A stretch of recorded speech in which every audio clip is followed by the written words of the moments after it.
Bismillahirrahmanirrahim. وَلْتَكُنْ مِنْكُمْ أُمَّةٌ يَدْعُونَ إِلَى الْخَيْرِ وَيَأْمُرُونَ بِالْمَعْرُوفِ وَيَنْهَوْنَ عَنِ الْمُنْكَرِ. Alhamdulillah wassalatu wassalamu ala rasulillah mabad. Allah berfirman, wajahidu bi amwalikum wa anfusikum. Berjuanglah kalian, berjihadlah kalian melalui hartamu dan dirimu. Hampir semua ayat-ayat berjuangan dan pengorbanan itu dimulai dengan bi amwalikum, harta kalian, harta kalian. Saya mengajak secara praktis dan kami sudah buktikan. Rp1.000 itu bisa luar biasa dahsyat. Bisa beli mobil, bisa buat kuburan, ya, bisa membangun masjid. Uang 1.000. Mari kita satukan uang 1.000 kita. Nanti kami jemput di rekening ini, insya Allah bisa kita buat. Di rekening ini insya Allah kita buat sebuah kekuatan umat dengan Rp1.000. Rp1.000 dahsyat.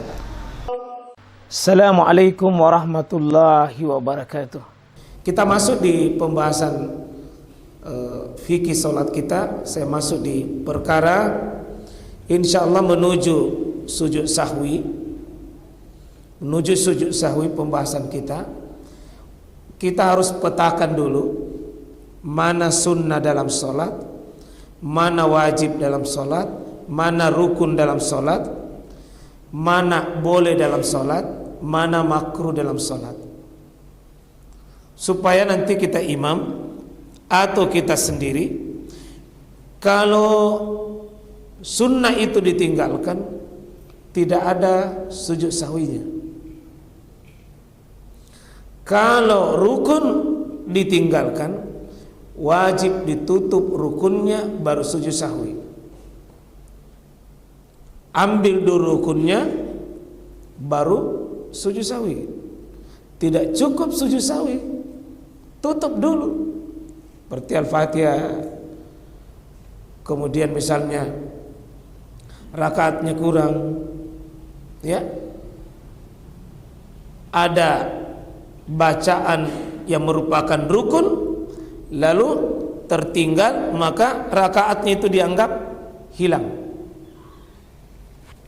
Dan itu butuh dirinci. Jika nanti ada hal-hal yang boleh, itu perkara boleh dalam sholat, dia tidak ada hubungannya dengan sujud sahwi, tapi bisa membatalkan sholatnya kalau dia lakukan pelanggaran di dalamnya. Nah, kita mulai dengan pembahasan dulu sunnah dulu, maaf.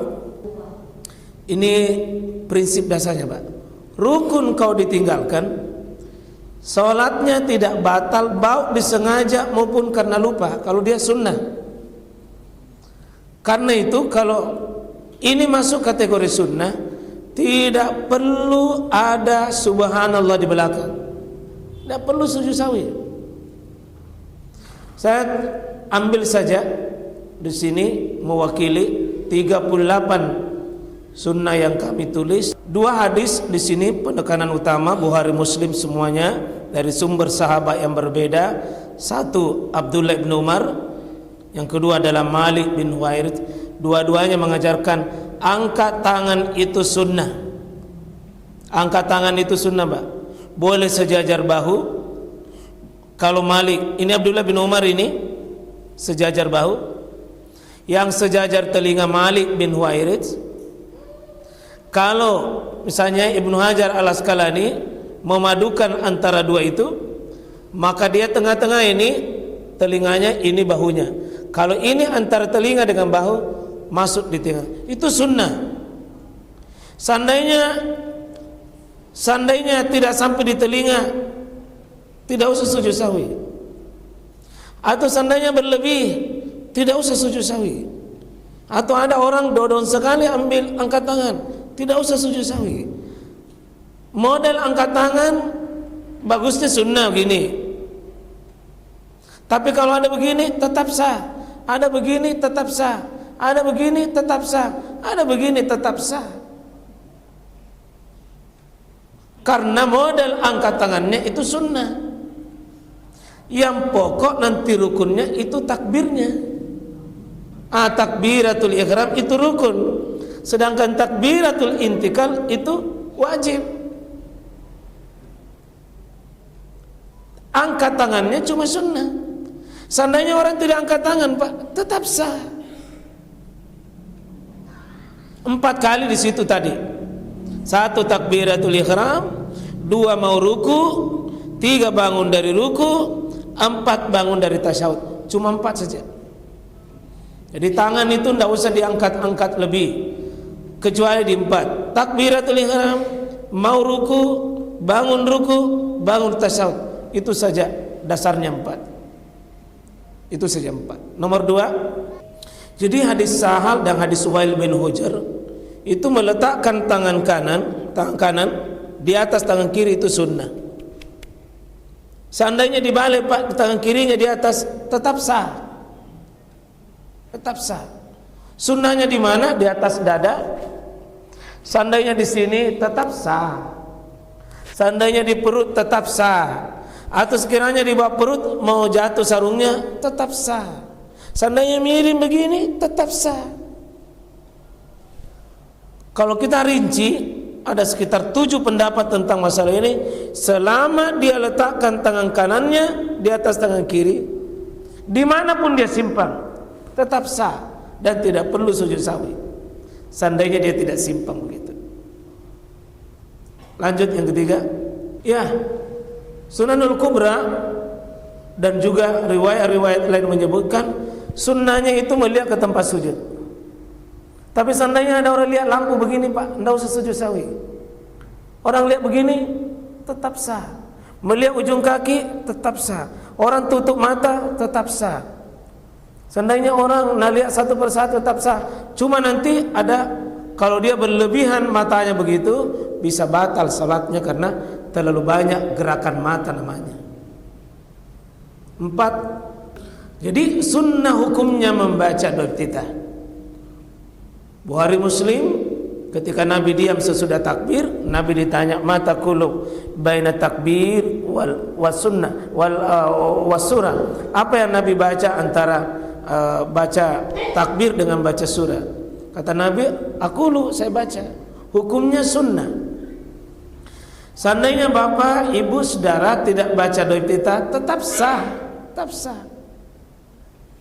Doa iftitah mana saja, mau baca doa iftitah seperti doa iftitah Allahu Akbar kabira walhamdulillahi katsira subhanallahi bukratan wasila, boleh.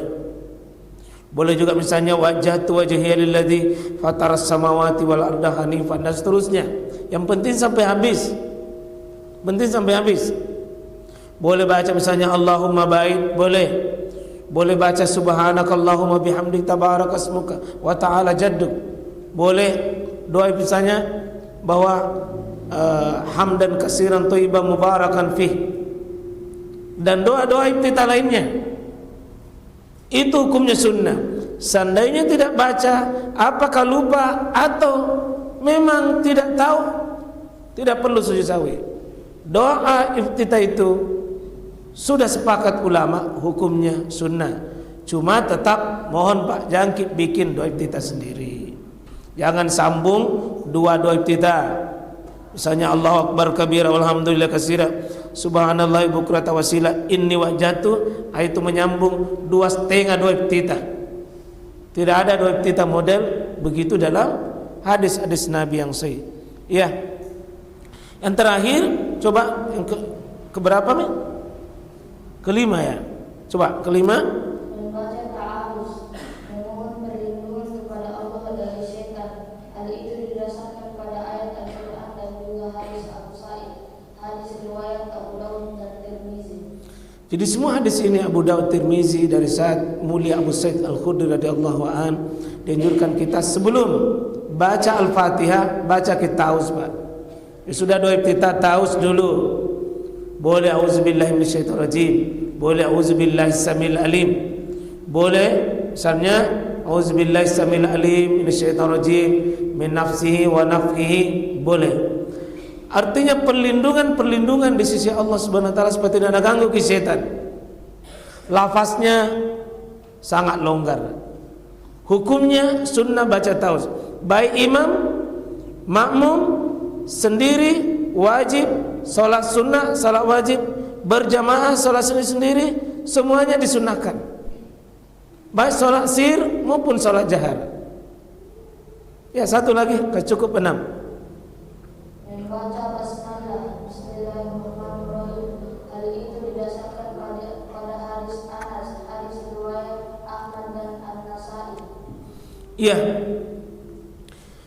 Membaca basmalah ini sebagian pendapat ulama dihukumi sunnah.